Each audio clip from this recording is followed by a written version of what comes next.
Do you ever feel like the more you focus on making your hair get better, the worse it gets? This is me, I'm so royal. Hello and welcome to the Queendom. I'm Sarah Engel, and today we really are talking about things that we sometimes do when we're trying to make our hair get better that makes it actually wind up getting worse. And a lot of this applies to skincare too. Sometimes when you work and focus really, really hard on trying to make your skin clearer, you just find out the more you start thinking about it and doing things to try and fix it, the worse it gets. So today we're talking about why that happens and what we can do to stop it from happening. It starts with a little story all about eggs.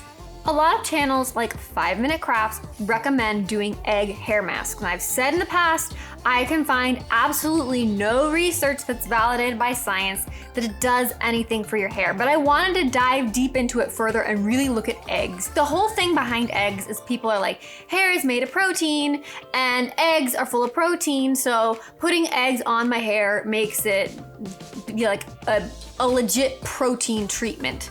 The research I was finding was saying that the protein from eggs is not processed up into small enough little bits of protein for it to do anything attaching to your hair.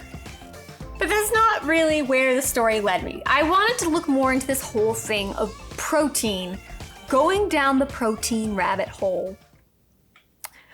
As deep as I did may have been a little bit of a mistake. You start reaching this hydration versus moisturizing, and you find out like hair can either be too proteiny or too moisturized, and it's actually either extreme. And so sometimes you want a protein treatment and sometimes you want a moisturizing treatment. If you moisturize too much, then you can actually damage your hair. And if you use too much protein, which is usually used to strengthen your hair, now all of a sudden that protein that was used to strengthen your hair, if you use too much of it, now it's gonna make your hair like super brittle and can break off. And I'm just like, that can be really overwhelming until you take a step back and you're like, holy cow, really what this all comes down to? It's balance. And sometimes we wind up being our own worst enemy. You can have some sort of treatment that's really, really good for your hair right now, and you use it and you have fantastic results. And if you keep using it and keep using it and keep using it obsessively, you can push your hair to a point where that same thing that was once good for your hair is now bad for it. And that's something that just never occurred to me before. This is part of the reason why coconut oil is great for some types of hair and terrible for other types of hair. And there may be different points in your life where coconut oil may be good or may be bad. The same thing for protein treatments. It might be good or it might be bad at different points in your life, depending on the current state of your hair and how much you've been using different treatments. If our hair or our skin is having a problem, we tend to fixate on it more. And first of all, there's actually like a psychological component of that, and you start stressing about it and it makes your body make it worse. But it's beyond just the stress. You might be doing all this research, trying everything that you see, and you find like some sort of hair treatment that really works well for your hair, so you make sure you leave it on extra long, or you make sure that you use it more and more often. And sometimes it's our own taking a good thing too far that winds up causing the damage.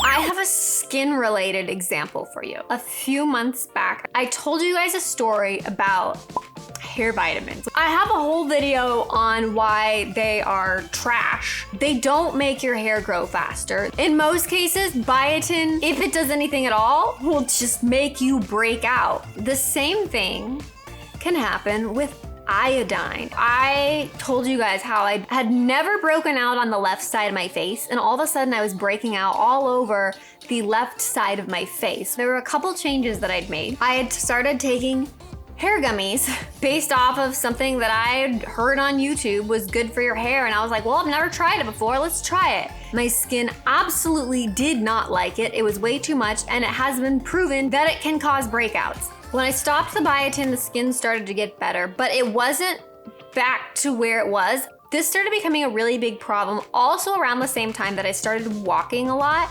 And almost every day I would walk past these restaurants and I was picking up the same food, spicy tuna sushi rolls and salmon. Part of the reason that I was eating these things is because I had read online that seafood like tuna and salmon is good for your skin. Well, it is, but so much of what we do is about moderation. And something that I did not know is one of the biggest causes of acne is iodine. And guess what's high in iodine? Iodine is essential for your well-being. That is the reason why salt, at least in the US, most of it that you just buy table salt is iodized salt, because there can be big problems if you're iodine deficient.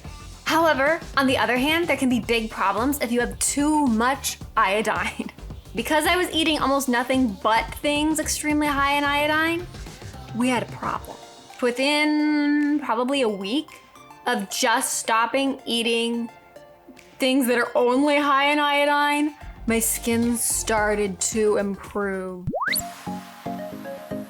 This video is tricky because it's hard to give advice when I'm saying in general, don't take any advice to an extreme. But I do think I have some things that are like actionable that we can do. And the first one is really just take care of yourself. If you're not taking care of yourself from the inside out, no matter what we put on our heads, it's never going to be where we want it to.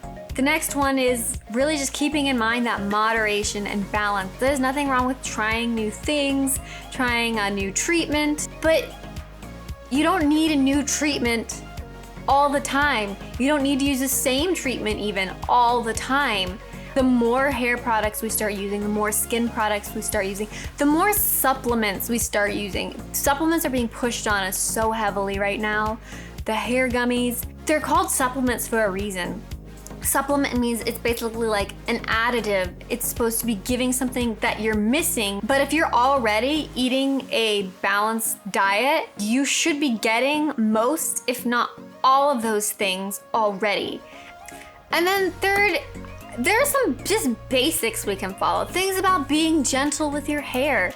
Again, you don't have to take it to an extreme, but just being gentle with it while you're brushing it. When you're using your shampoo, find a shampoo that's not too far at one extreme in the pH scale. Not overusing products and treatments, including DIYs. Just because something's natural doesn't mean that it can't have any damaging effects to your hair and skin. One example would be apple cider vinegar. Apple cider vinegar, just straight apple cider vinegar, the pH is actually too low. It really needs to be mixed with something to dilute that a little bit so the pH raises a little bit from where it is, because if you start using that too much, it's going to really fry out your hair. And sometimes we just need to resist the urge to believe every magical new solution. There's always some new fad that is marketed at us from brands, or like us YouTubers might find some research and be genuinely excited about it. But if we take it too far and we just throw out everything else out the window to go chase like this new thing that's supposed to be the shiny holy grail of hair, it's probably not. Whatever the shiny holy grail of hair is right now, 10 years from now, they might be like, oh, but actually found out that's bad. This is the new thing. And then 10 years after that, it's gonna be like, oh no, not that one, it's this other thing. Or maybe that one from 20 years ago, now that's it. Part of doing research is being open to finding out that what you thought before wasn't right. And it was wrong, and having this idea of almost always being wrong and just working towards being a little bit more right every single day. I love researching hair, so I'm gonna continue to research and share that with you guys, and even dive into some of the complicated things. Don't go off the deep end. I hope this just helps you feel less stress. We're never gonna have this one right answer. There's never gonna be this ultimate holy grail for you to chase after. Nothing is ever gonna make your hair completely perfect.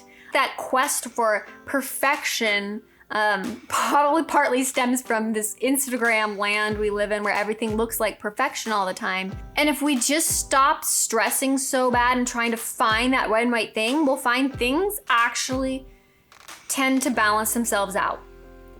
So hopefully now you don't feel the pressure to try every new hair mask in the world. I don't want you to also feel like, oh no, now I can't try things. No, it's just about just chilling.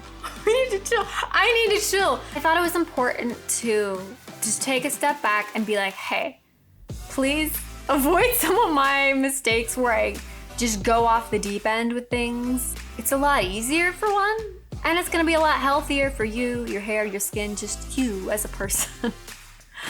Anyways, I wanna hear from you guys in the comments below. Do you feel like you also tend to get really obsessed with things? Or are you someone who it's easier for you to just be like, oh, you know, I'll try it out, and you don't tend to go overboard?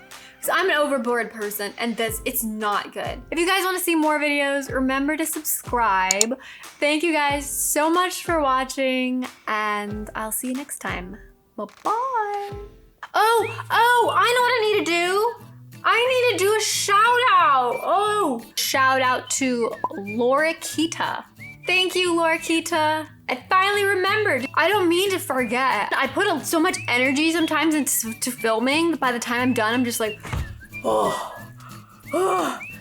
Even though I love filming, I just sometimes by the time I'm done, I've used all the energy. And then I forget, because my brain is just done.